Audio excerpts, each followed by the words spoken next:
네, 오늘은 11월 마지막 주일입니다. 올해가 벌써 한 달여밖에 남지 않았는데요. 각자 하시는 일마다 아름다운 열매들이 맺혀지고 또 하나님과 동행한 스토리들이 가득할 수 있기를 간절히 바랍니다. 2019년 1월 첫 주에 저희가 마태복음 시리즈를 시작했고요. 오늘 85번째 시간입니다. 이제 두 번만 더 하면 이 마태복음의 대단원의 막을 내리게 될 것 같습니다. 제가 목회하면서 다른 우리 선배 목회자분들과 목사님들을 볼 때 제일 부러운 게 한 가지 있었어요. 그게 뭐냐면 목사님들 중에 저희가 지금 하는 것처럼 이렇게 강해식으로 설교하는 분들이 간혹 계시거든요. 이제 그런 분들이 한 권을 쭉 이어서 설교하시죠. 그러면서 그 한 권을 마무리할 때, 한 권을 딱 다 뗄 때, 한 교회가 성경 한 권을 정말 오랜 시간 동안 정성과 노력을 다하여서 그 한 권을 전체적으로 교회에서 다 나눴을 때 그 기분이 어떨까? 저는 그게 가장 부러웠어요. 처음과 마지막을 쭉 보면서 얼마나 감사할까. 매주 이렇게 본문과 씨름하면서 보냈던 시간들이 있을 텐데 그 속에서 만났던 하나님, 또 알게 됐던 하나님의 성품, 또 그 한 권에서 말하고자 하는 그 하나님의 마음과 계획이 얼마나 풍성해졌을까. 이제 저는 목회하시는 선배님들 중에 부러운 거 딱 하나만 꼽으라면 저는 그거입니다. 저는 이제 목회 3년을 채우고 이제 4년 차를 코로나와 함께 시작하면서 이제 막 두 권을 이제 끝내는 그 감격을 누리고 있는데 얼마나 감사한지 모르겠습니다. 우리가 다음 세대에게 물려줄 수 있는, 우리가 남길 수 있는 가장 큰 유업이 뭘까?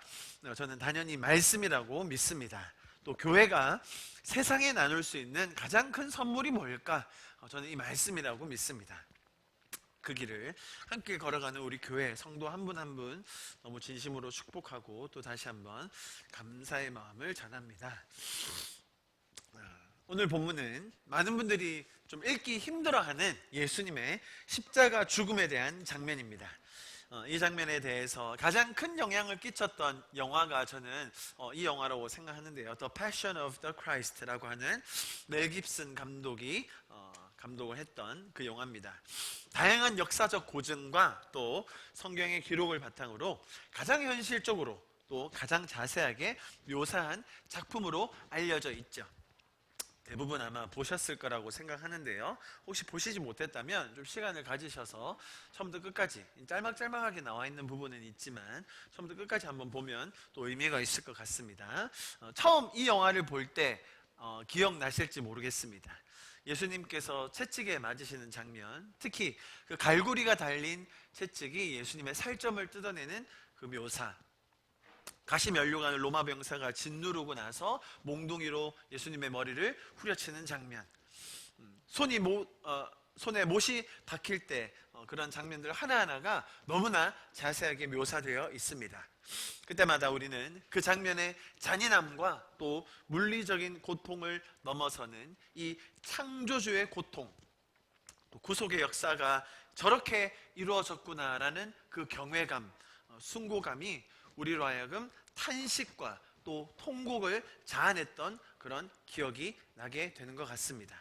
십자가는 그만큼 실제적인 것이었으며 인간이 겪을 수 있는 가장 큰 물리적인 고통과 동시에 극도의 심리적 수치감이 동반되는 참으로 대면하기 힘든 그런 사건임이 분명합니다. 이것이 우리가 일반적으로 알고 있는 십자가 사건에 대한 묘사와 감정이죠. 오늘 우리가 그 본문, 그 십자가가 이루어졌던 예수님께서 십자가에 달리기 전 희롱받으시고 고문당하시고 십자가에 박히시고 돌아가시는 장면까지를 저희가 읽었습니다. 마태복음의 본문을 우리가 함께 읽었는데요. 어떤 생각이 드셨는지 모르겠네요. 오늘 성경의 저자는 사실 우리가 원래 알고 있던 그 잔혹한 십자가 사건과는 조금 다른 방향으로 우리를 인도하고 있는 것 혹시 눈치채셨습니까? 십자가를 지심에 대해서 전체적으로 아주 담담하게 설명하고 있는 그 어톤을 볼 수가 있어요. 십자가에 달리는 장면 이 한 구절로 묘사했는데요. 35절 그들이 예수를 십자가에 못 박은 후에 그 옷을 제비 뽑아 나누고, 예수님이 얼마나 또 어떻게 맞으시고 고문당하셨는지, 십자가에 못 박을 때 얼마나 고통이 컸는지, 얼마나 괴로워하셨는지에 대한 언급이 전혀 없어요. 자, 그렇다면 오늘 이 마태복음 본문의 저자는 이 장면을 통해서 우리가 무엇을 보기를 원하는 걸까요? 오늘 그것을 여러분과 좀 함께 나누려고 합니다. 첫 번째로는 예수님의 십자가 사건 모두는 예언대로 이루어진 것이다 라는 것을 강조하고 있습니다. 단순히 메시아가 우리를 위해 죽으실 것이고 3일 만에 부활하실 것이다, 그런 단순한 묘사가 아니라 너무나도 자세한 부분들 하나하나를 예언된 대로 이루셨다라는 설명들, 수백 년 전에 기록됐던 것들이 어떻게 이루어졌는지에 대해서 마태복음의 저자는 강조하고 있습니다. 너무나 많은 부분이 있는데 제가 몇 가지만 보여드리겠습니다. 29절, 39절, 43절이죠. 보시면 29절에서는 무릎을 꿇고 희롱하여 이르되, 39절에 보시면 머리를 흔들며 모욕하여, 유대인들에게 이렇게 머리를 흔든다는 것은 그 사람을 경멸하는 제스처였습니다. 43절 보시면 하나님이 원하시면 그를 구원하실지라. 어디? 하나님의 아들이라고 자칭하는 그가 하나님의 아들이라고 하는데 하나님이 구원해 주시는가 보자 라고 하면서 놀리고 있는 거예요. 자, 시편 22편을 봅니다. 시편 22편에 보면 7절 8절 나를 보는 자는 다 나를 비웃으며 입술을 삐죽거리고 머리를 흔들며 말하되, 8절 그가 여호와께 의탁하니 구원하실걸, 그를 기뻐하시니 건지실걸 하나이다.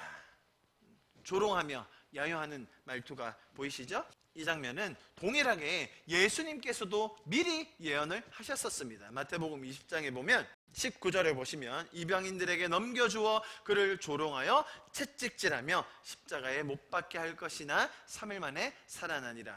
자, 이렇게 얘기했죠. 오늘 본문 34절에는 쓸개탄 포도주를 예수께 주어 맛있게 했다고 합니다. 아주 쓴맛이 나는, 그리고 식초를 섞은 그런 음식입니다. 그런 음료예요. 약 올리려고 하는 거예요. 시편 69편에 동일하게 나옵니다. 그들이 쓸개를 나의 음식물로 주며 목마를 때는 초를 마시게 하여 싸우니.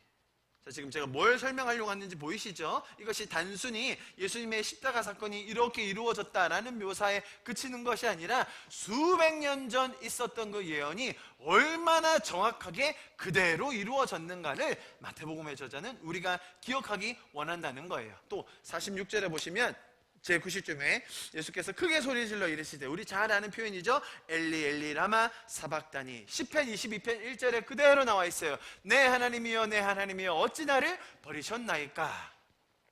자, 여기서 그치지 않습니다. 35절 그들이 예수를 십자가에 못 박은 후에 그 옷을 제비 뽑아 나누고, 그 군병들은, 그 군사들은 아무 생각 없이 그렇게 했겠죠. 그 십자가에 못 박힌 군병들이 그 옷을, 옷 벗겨진 남겨진 옷을 나눠 가지는 게 그런 전통이었다고 합니다. 그들은 아무 생각 없이 했지만 시편 22편에는 이렇게 이미 예언되어 있었습니다. 보십시오. 18절에 내 겉옷을 나누고 속옷을 제비 뽑나이다. 그리고 마지막으로 45절에는 제6시로부터 온 땅에 어둠이 임하여 제9시까지 계속되더니, 우리가 이해할 수 있는 시간으로 말하면 정오, 낮 12시부터 오후 3시까지 예수님이 오전 9시에 십자가에 못 박히셨어요. 그리고 6시간 동안 십자가에 계셨습니다. 9시부터 6시로 진행되는 동안 12시부터 오후 3시까지는 갑자기 어둠이 임했다고 설명되어 있습니다. 아모스에서 이미 이렇게 기록되어 있었어요. 같이 한번 읽어볼까요? 시작.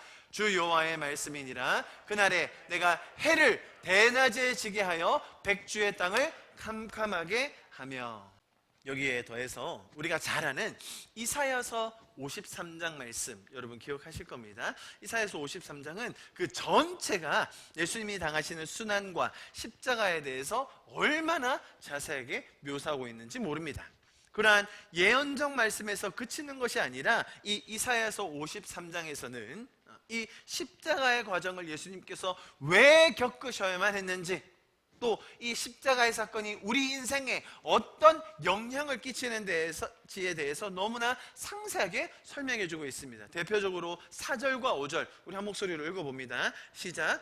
그는 실로 우리의 질고를 지고 우리의 슬픔을 당하였거늘 우리는 생각하기를 그는 징벌을 받아 하나님께 맞으며 고난을 당한다 하였도다. 그가 찔림은 우리의 허물 때문이요 그가 상함은 우리의 죄악 때문이라. 그가 징계를 받음으로 우리는 평화를 누리고 그가 채찍에 맞음으로 우리는 나음을 받았도다. 할렐루야. 아멘. 나중에라도 시간 되실 때 이 53장 전체를 좀 곱씹으면서 읽어보실 수 있으면 좋겠습니다. 예수님의 순환과 십자가의 사건은 너무나도 자세하고 정확하게 예언되어져 있었습니다. 그렇습니다. 예수님께서는 죽으러 이 땅에 오신 거예요. 살기 위해 오신 것이 아니라 섬김을 받기 위해 오신 것이 아니라 죄인된 우리를 살리기 위하여 또 병든 우리를 고쳐주기 위하여 이 땅에 스스로 낮아진 모습으로 섬김으로 죽음의 길을 처음부터 가신 거였습니다. 그분의 죽음으로 인하여 우리는 하나님과 다시 화목하게 된 것입니다. 그분의 질고를 통해서 우리는 죄로부터 참된 자유를 얻게 된 줄 믿습니다. 이처럼 예수님의 죽음은 우리가 형언할 수 없는 고통 속에서 이루어졌지만, 그죠? 너무나 깊은 그 하나님의 뜻과 계획과 주권 속에서 이루어진 것임을 이러한 예언들을 통해서 우리가 발견할 수 있게 된 것입니다. 죽음과 그에 따르는 고통으로 인하여 사람들은 십자가를 저주라고 치부해 버립니다. 나타나는 현상, 또 물리적인 고통만 본다면 이만한 저주, 형벌도 없을 것입니다. 그러나 예언대로 이루어졌다는 이 사건은 단순한 저주로 볼 수만은 없는 것이죠. 예수님께서는 이 땅에 오신 목적이 분명했습니다. 그것은 다름 아닌 우리를 위하여 죽어주시는 것이었습니다. 대속의 죽음을 이루어주시는 것이 예수님께서 이 땅에 오신 목적이었습니다. 자, 아이러니하지만 죽음이 예수님께는 형통이었어요. 예수님이 복된 길로 가는 그 방향, 형통으로 가는 방향이 바로 죽음이었다는 겁니다. 형통과 죽음, 죽음에서 오는 고통과 복이 매칭이 잘 안 되죠. 그래서 아이러니합니다만 예수님의 인생에서 가장 큰 형통, 예수님의 인생의 가장 중요한 목적과 방향이 이 십자가요 죽음이었다는 것입니다. 이 예언대로 이루어지고 있는, 즉 우리를 위하여 죽으러 오신 분의 죽음으로 향해 가는 길, 복된 길인 줄 믿습니다. 형벌의 길이 아닙니다. 자발적인 기쁨의 길이요, 또 억지로 가는 굴복의 길이 아닌 복된 길인 것입니다. 히브리서는 이렇게 우리에게 설명해 주고 있죠. 같이 한번 읽어볼까요? 시작. 믿음의 주요 또 온전하게 하시는 예수를 바라보자. 그는 그 앞에 있는 기쁨을 위하여 십자가를 참으사 부끄러움을 개의치 아니하시더니 하나님 보좌 우편에 앉으셨느니라. 자, 여기서 중요한 점이 뭡니까? 기쁨을 바라보고 가셨다는 겁니다. 네, 십자가 자체가 할만하다, 기분 좋은 도구다, 그런 말이 아닙니다. 창조주와 다시 연합하는 이 감격, 이 기쁨을 위해서라면 감당하실 수 있는 십자가였다, 그런 표현이에요. 그래서 예수님께서는 이 십자가를 기쁨으로, 순리대로, 순종함으로 지시게 되었던 겁니다. 그래서 십자가는 예수님에게 형통이요, 축복이요, 우리에게 감사가 되는 것입니다. 그런 동일한 십자가를 바라볼 수 있는 그 내면에서 터져나오는 기쁨과 형통과 감사의 역사가 우리 안에도 이루어질 수 있기를 간절히 축복합니다. 자, 이것과 정반대되는 표현이 오늘 본문 중에 나옵니다. 오늘 우리 마태복음의 저자가 우리에게 무엇을 보기 원하는지 알아야 돼요. 32절 보시면 우리가 잘 아는 구레네 사람 시몬의 이야기인데요. 나가다가, 예수님께서 나가시다가 시몬이란 구레네 사람을 만나며 그에게 예수의 십자가를 어떻게 해요? 억지로 지게 지워가게 하였더라. 자, 예수님께서 예언대로, 예수님의 형통한 그 길대로, 예수님이 우리를 구원하실 예정된 그 길대로 십자가를 기쁨을 가지고 지셨다면 그것과 정반대되는 개념이 뭐라고요? 억지로 지고 갔다는 거예요. 억지로라는 이 표현 안에는 당사자는 하기 싫은데 나는 전혀 그럴 마음이 없는데 누가 시키니까, 법을 들이대니까, 로마 군병들이 법을 들이댔을 거거든요. 억지로 밀어붙여서 하게 됐다는 그 표현이 바로 이 억지로라는 표현이에요. 시몬은 구레네에 살았던 유대인이었습니다. 그래서 유월절을 지키기 위해 예루살렘까지 왔던 아주 평범한 사람이었어요.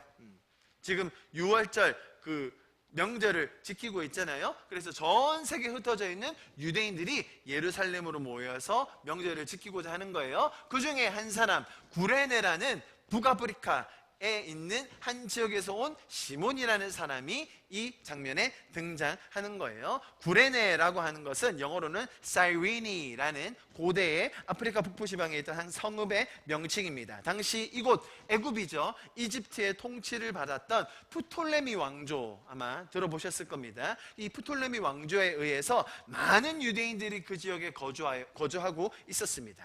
마가복음에서는요, 이 동일한 장면을 보면서 어떻게까지 설명하냐면 이 아들들이 알렉산더와 루포였다라고까지 설명해 주고 있어요. 마침 알렉산더와 루포의 아버지인 구레네 사람 시몬, 그죠? 아주 자세하게 이 시몬이라는 사람의 가족력까지 설명해 주고 있습니다. 자, 예수님께서는 구약에서 예언하셨던 그대로, 혹은 스스로 말씀하셨던 대로 그 십자가를 이루어 주셨습니다. 기쁨으로, 감사함으로, 우리와 하나님과의 회복을 소망하는 믿음으로 십자가를 지셨습니다. 그에 반하여 구레네 사람 시몬은 영문도 모른 채 로마 법에 이런 일을 시켰을 때 반드시 해야 된다라는 조항이 있었습니다. 그래서 억지로 그 일을 했던 것입니다.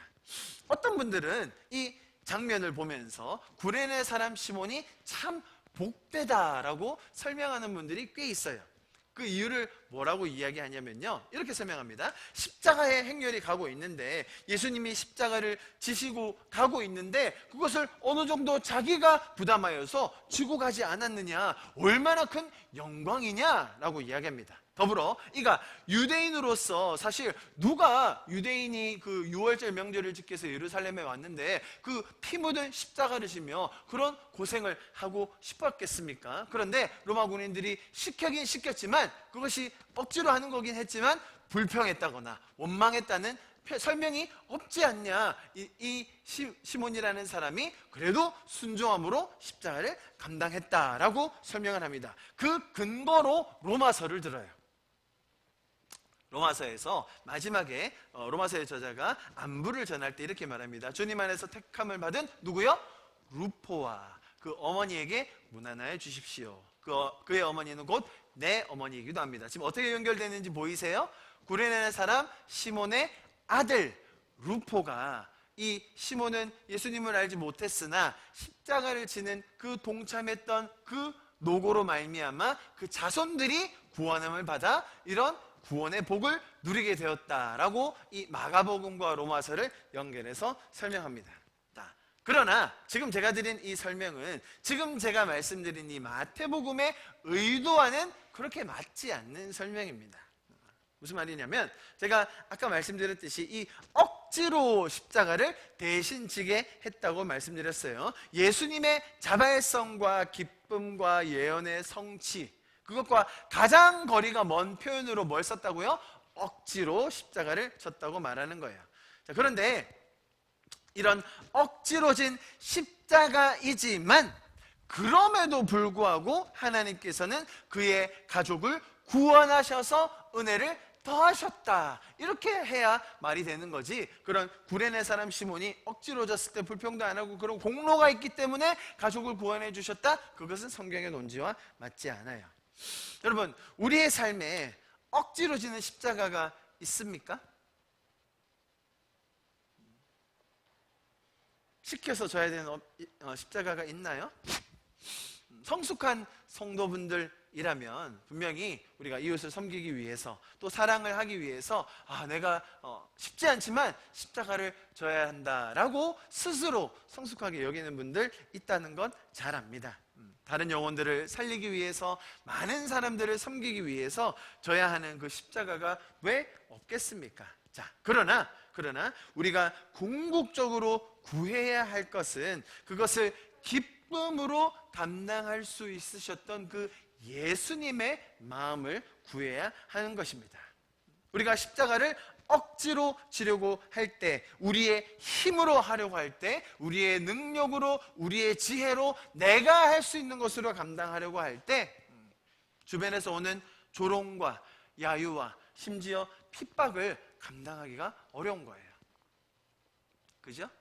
나는 십자가를 진다고 생각하고 내가 그 십자가를 짐으로 이웃을 섬긴다고 생각하고 있는데 사람들이 오해해 버린다든지, 나의 사랑을 야유로 대받아친다든지 무시한다든지, 그럴 때 내 의가 살아나는 것을 많이 봅니다.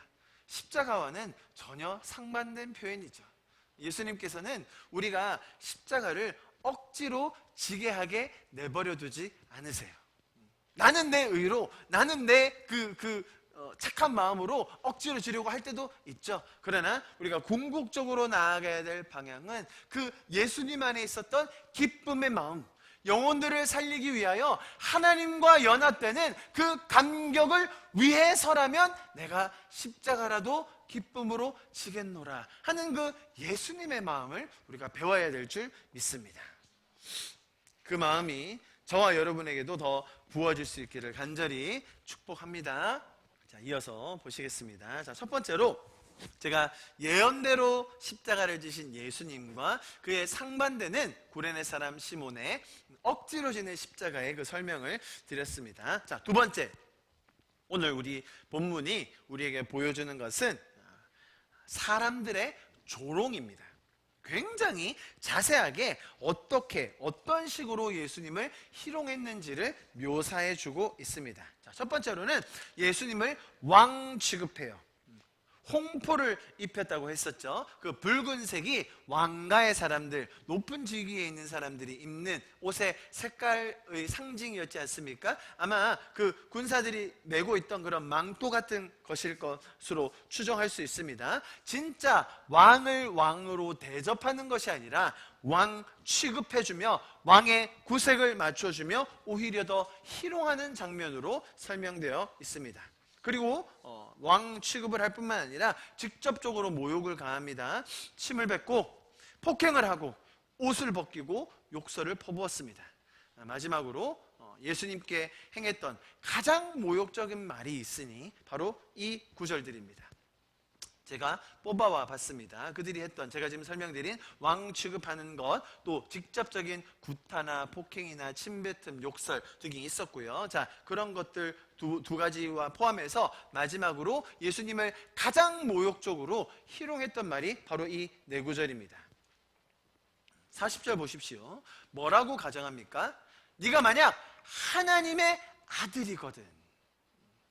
자, 이게 무슨 말이냐면 이렇게 가정을 함으로써 예수님은 절대로 하나님의 아들이 아니다라고 무시하고 있는 거예요. 그 사실을 부각하면서 이 조롱의 수위를 높여가고 있는 겁니다. 그죠? 남은 구원할 수 있었으나 자기는 구원 못하네. 이스라엘의 왕인 자여, 지금 십자가에서 내려와 보십시오. 당신이 능력 있겠네요. 하나님의 아들이라면서요.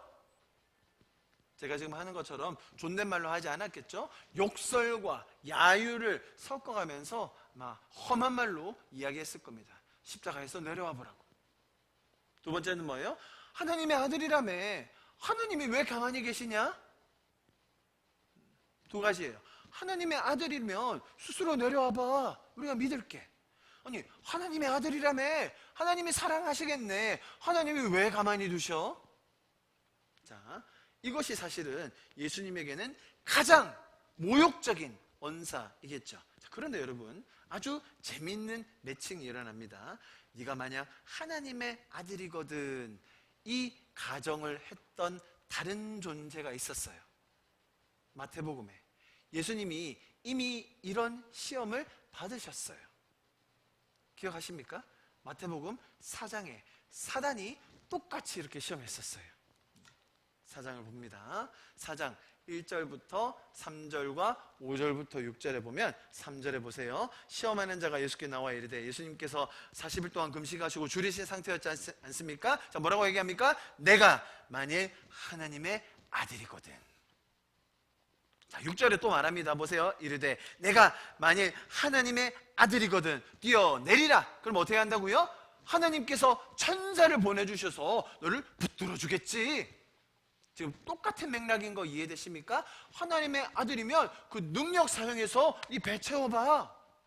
두 번째, 하나님의 아들이면 네가 뛰어내려봐. 하나님이 가만두시겠어? 천사가 와서 붙들겠지. 자, 사단의 시험과 이 사람들의 야유가 어찌나 이렇게 연결되는지 참으로 놀라워요. 자, 이것은 우리에게 무엇을 이야기해 주냐면, 이러한 시험과 유혹이 예수님에게 갔던 것처럼 성도인 저와 여러분에게도 동일하게 반복적으로 일어날 것이다 라는 것을 우리가 반드시 기억해야 됩니다. 여러분, 우리 성도들은, 저와 여러분 성도들은 하나님의 은혜로 말미암아 그리스도 보혈의 공로로 먼저 구원함을 입어서 이 땅에서 하나님과의 그 관계 속에서 그분의 뜻과 마음을 알아가며 천국을 누릴 수 있는 자들인 줄 믿습니다. 그것이 성도들이에요. 자, 그의 자연스럽게 따라오는 반응이 이 천국을 나누고 싶은 마음이에요. 내가 경험한 이 천국과 하나님의 은혜가 너무 귀하고 값지고 의미 있는 것이기 때문에 사람들에게 나누고 세상에 전하고, 또 죄로 물들어 있는 이 세상을 하나님의 원리로 바꾸어가는 것, 그것이 성도의 특권 아니겠습니까? 자, 그런데 그렇게 하려고 하는 내 열정과 내 바람과 그 은혜의 넘침이 있을 때마다 계속해서 사단과, 잘 보세요, 사단과 동시에 사람들이 우리에게 주는 유혹과 시험과 속삭임이 있는 거예요. 무슨 말입니까? 영향력을 끼치고 싶어요. 이 죄로 물든 세상을 바꾸고 싶어요. 정말 이 천국의 기쁨을 나누고 싶어요. 하나님이 살아계시다는 걸 더 말하고 싶어요. 자, 그때마다 세상에서 뭐라고 합니까? 야야야, 아서라, 너나 좀 출세하고 얘기하지 그러니? 네가 좀 그래도 잘나야, 어쨌든 뭘 좀 이뤄놔야 네 말빨이 먹히지 않겠어? 네가 제대로 된 자라는 거 좀 증명 좀 해봐. 이번 주가 수능인가요? 아무도 모르시네요. 우리 아무로 가시면 이번 주 수능 맞는 것 같아요. 12월 1일인가 그랬던 것 같은. 예? 3일? 예, 뭐 아무튼 수능. 아니 뭐 저희 아이들은 아직 수능을 칠 나이가 아니어서 괜찮지만, 담임 목사님 아들이 수능에서 낙제를 얻으면 담임 목사님 말빨이 서겠어요? 그래서 담임 목사님 다 미국으로 유학을 보내시던데. 아무튼 또 반대급부로 얘기하면 이래요. 아유, 저 장로님은 보니까 세상에서도 저렇게 떵떵거리면서 잘 사시는데 신앙도 잘 받쳐주시네. 아니, 이런 예배 모임에 교수님들이 많이 오시니까 그러면 이 모임이 성공하겠네요.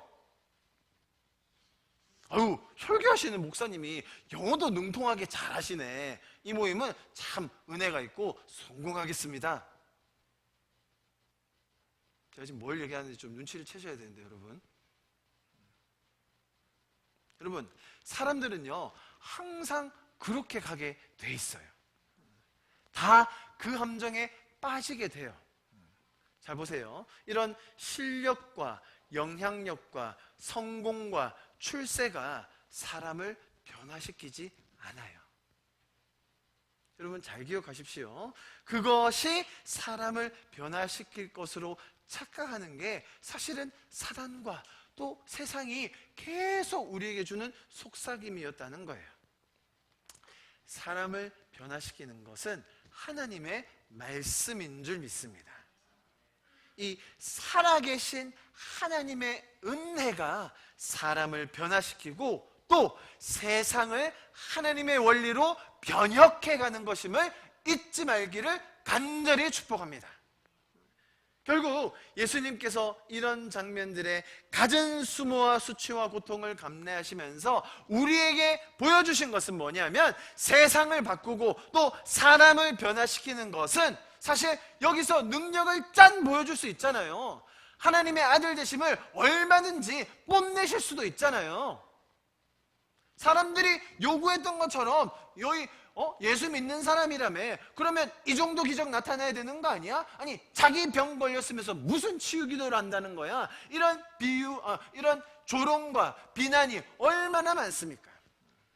그런데 예수님께서 십자가상에서 우리에게 보여주신 가장 핵심적인 진리는, 사람을 변화시키는 것은 단순히 눈에 딱 보여지는, 외적으로 보여지는 출세나 성공이나 능력이 아니라 끝까지 참고 이들을 품으시는 예수님의 그 사랑의 마음, 관계라는 것이에요. 할렐루야. 자, 여러분, 관계, 사랑이 기본이 되기 때문에 우리의 삶을 돌아보게 되는 거예요. 자, 방향 자체를 바꿔야 됩니다. 출세를 해야 영향을 끼쳐 세상을 변화시킨다가 아니라, 사랑이구나, 관계구나. 그러니까 어떻게 돼요? 나를 돌아보게 되는 거예요. 여러분, 그렇게 사랑과 관계로 일하신 예수님의 모습을 보며 나의 삶을 돌아보게 되는 거죠. 맹탕맹탕 놀고 대충대충 사는 인생, 우리는 그렇게 살 수 없는 거예요. 왜요? 사랑이기 때문에. 내가 이 사람들을 사랑으로 섬기고 사랑으로 세상을 변화시킬 그 마음의 동기가 있기 때문에 여러분, 우리의 삶에 최선을 다할 수 있게 되는 거예요. 그리고 그 결과를 하나님께 온전히 맡겨드리며 하나님을 찬양할 수 있게 되는 것이죠. 여러분, 방향이 완전히 반대로 되는 것 보이시죠? 성공을 이루어내야, 출세를 해내야, 너희가 하나님의 아들인 것을 증명해내야, 아니, 교회가 능력 있다면 어느 정도 건물도 세우고 말이지, 사회 유력 인사들도 오고 말이에요. 그래야 교회가 떵떵거리지 않겠어요? 그래야 교회의 말빨이 먹히지 않겠어요? 대부분 그렇게 생각한다는 거예요. 전혀 반대 방향이에요. 여러분, 우리가 이웃을 섬기고 그들을 사랑으로 끝까지 품고 우리의 최선을 다해서 섬길 때, 아니, 사회에 영향력이 생길 수 있죠. 할렐루야. 사회의 높은 지위가 잘못된 겁니까? 아니에요. 우리가 어느 정도의 재력을 가지고 이웃을 섬길 수 있는 것 잘못된 겁니까? 그것을 말하는 게 아니라는 거예요. 이 방향이 완전히 반대로 간다는 것이죠. 그런데 이 사단과 세상이 너무나 싱크로율 100%로 우리에게 속임을 줬던 것처럼 이것이 너무나 정교하고 미묘하게 속임과 시험으로 들어오기 때문에 우리 마음을 그 안에서 분별하고 또 균형을 잡기가 쉽지 않다라는 것을 기억해야 한다는 것입니다. 여러분들, 저를 질책해 주셔야 합니다. 제가 성공한 목회자, 일반적으로 말하는 성공한 목회자의 가도를 달리려고 할 때 브레이크를 걸어 주셔야 합니다. 무슨 말인지 좀 감이 안 오시죠? 네. 세상적으로 성공한 목회자들의 코스가 있어요, 여러분. 제가 그것까지 다 얘기하진 않겠습니다. 우리 성도분들이 사단과 세상의 시험에 속아 넘어가고 그런 조롱과 야유에 내 의로 맞서려고 할 때 우리가 함께 공동체 안에서 기도하며 예수님께서 가르쳐 주신 그 사랑의 마음, 하나님을 믿는 그 믿음을 항상 견지하여 갈 수 있기를 축복합니다. 할렐루야. 성공과 능력과 출세, 그런 것들이 사람을 변화시킨다고 믿게 되면 다른 사람을 밟아 올라가게 돼요. 불법으로라도 성공을 쟁취하려고 하겠죠.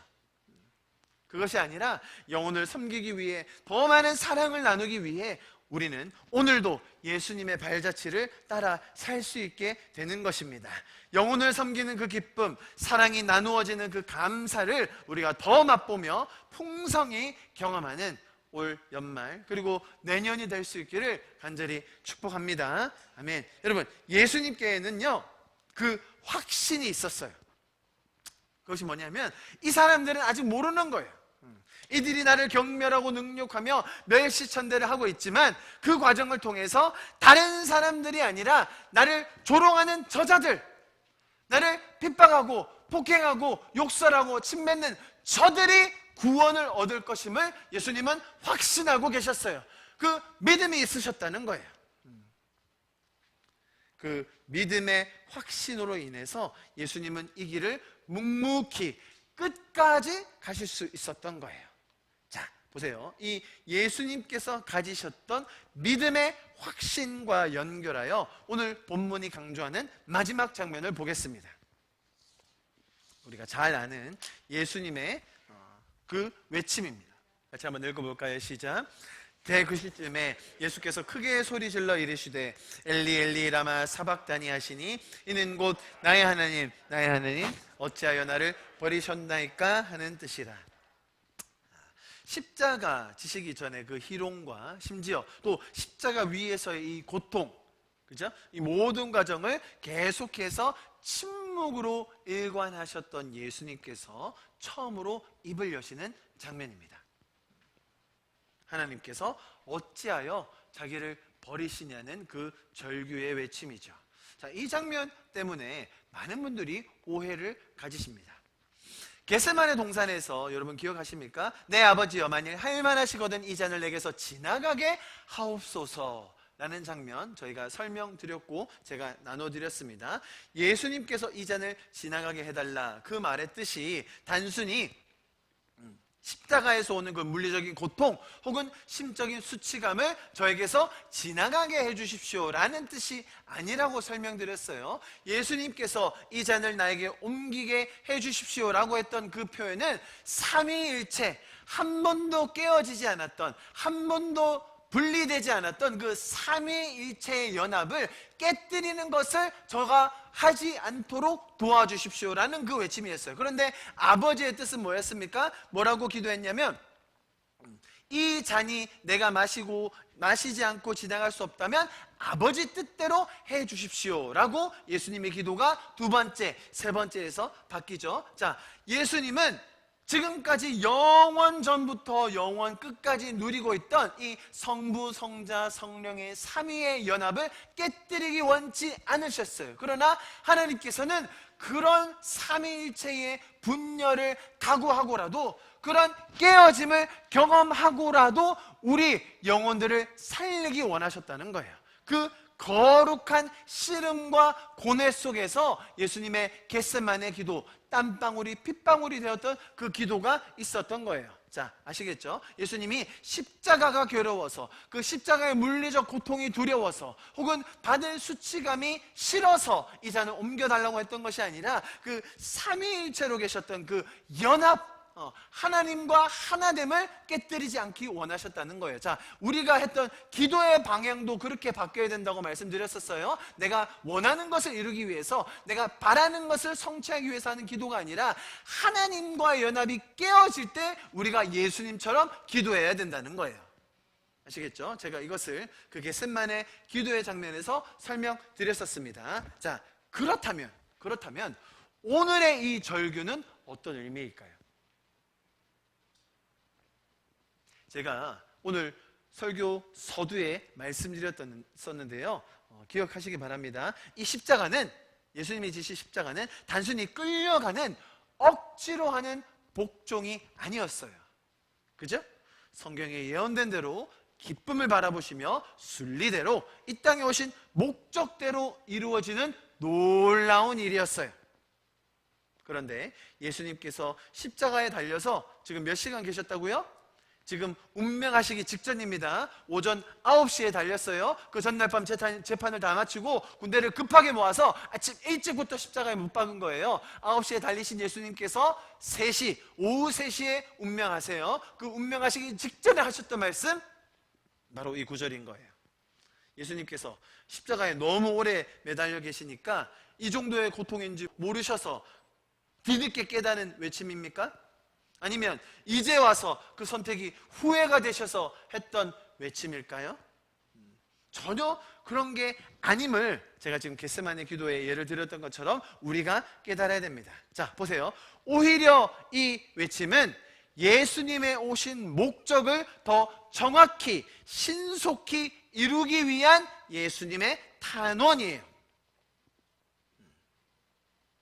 지금 6시간 가까이를 매달려 계셨습니다. 이제 영혼이 떠나가기 직전이에요. 말씀드렸듯이 예수님은 이미 겟셋만의 기도에서 하나님과의 그 깊은 기도와 대화를 통하여 이렇게 결론을 맺으셨어요. 아까 제가 말씀드렸던 그 구절입니다. 마태복음 26장 42절. 내 아버지여, 만일 내가 마시지 않고는 이 잔이 내게서 지나갈 수 없거든 아버지의 원대로 되기를 원하나이다 하시고, 이미 그것에 대한 결론이 났습니다. 맞습니다. 이미 우리가 깨어진 한이 있더라도, 삼위일체가 깨어진 한이 있더라도 이 영혼들을 살리겠습니다 라는 그 겟셋만의 기도가 지났습니다. 그렇기 때문에 예수님에게는 다른 어떤 의견이나 불만이 하나님에 대하여 있으셨던 게 아니라는 거예요. 만약 이 장면이 하나님께 고통을 호소하며 절규하는 것이라면 여러분 이미 그 전에 이런 불만을 토로하셨을 거예요. 재판장에서 사형 선고를 받으실 때부터 아니 이건 잘못된 거라고,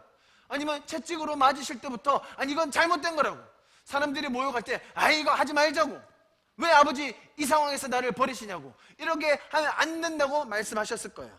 자, 그런데 지금 이 외치는 이 절규 엘리 엘리 라마 사막다니가 언제 한 외침이라고요? 그 시기를 우리가 바로 알아야 돼요. 그 선고 받으셨을 때, 희롱 당하셨을 때, 채찍 맞으셨을 때, 십자가에 못 박히셨을 때가 아니라 언제라고요? 왜 이 일을 빨리 이루어 주시지 않습니까? 하나님, 제가 온 것은, 아버지, 제가 온 것은 이들을 위하여 죽으러 왔습니다. 아버지, 내가 형통하는 것은 십자가의 길입니다. 아버지, 이 일을 신속히 이루어 주십시오. 왜 빨리 이루어 주시지 않습니까? 아버지, 엘리 엘리 라마 사막다니, 이제 내가 죽음으로 가는 것이 형통이오니 나를 어서 죽음에 가게 인도하여 주십시오. 지금 예수님은 십자가상에서 이 하나님과의 연합을 다시 이루기 위하여 그 갈망과 큰 고통 속에서 결국 이 죽음의 순간을 기다리고 계셨어요. 자, 그런데 아버지께서 지체하시는 시간이 너무 오랜 것 같아요. 마치 이 죽음이 순탄히 이루어지지 않는 것 같은 생각을 들게 만든다는 거야. 자, 예수님께서는 믿음의 확신이 있다고 말씀드렸습니다. 그렇기에 이 십자가를 졌다고 설명드렸어요. 그래서 이렇게 하나님께 탄원하실 수 있는 거예요. 아버지, 저의 죽음을 통해 이 일이 이루어져야 함을 제가 압니다. 제가 이 땅에 온 이유가 바로 이 죽음입니다. 더 이상 이 죽음을 지체하지 마시고 나를 버려둔 것처럼 내버려두지 마시고 속히 이루어 주십시오. 이들이 아버지가 나를 버렸다고 생각하는 그것이 실상은 잠시일 뿐 곧 부활로 모든 것이 새로워지는 것을 속히 정확히 예언대로 이루어 주십시오. 아버지, 나를 버리지 않으셨죠? 지금 내가 이대로 있는 것은 마치 아버지가 나를 버린 것 같은데 그러지 않으셨죠? 제가 확신이 있습니다. 이 일을 이루어 주십시오 라는 절규라는 거예요. 조금 이해가 되세요? 다른 각도로 보여주십니까? 예수님이 힘들어서 고통 속에 외치는 절규가 아니라 오히려 그 예언되었던 죽음을 더 신속하게 이루어 달라는 예수님의 탄원이라는 거예요.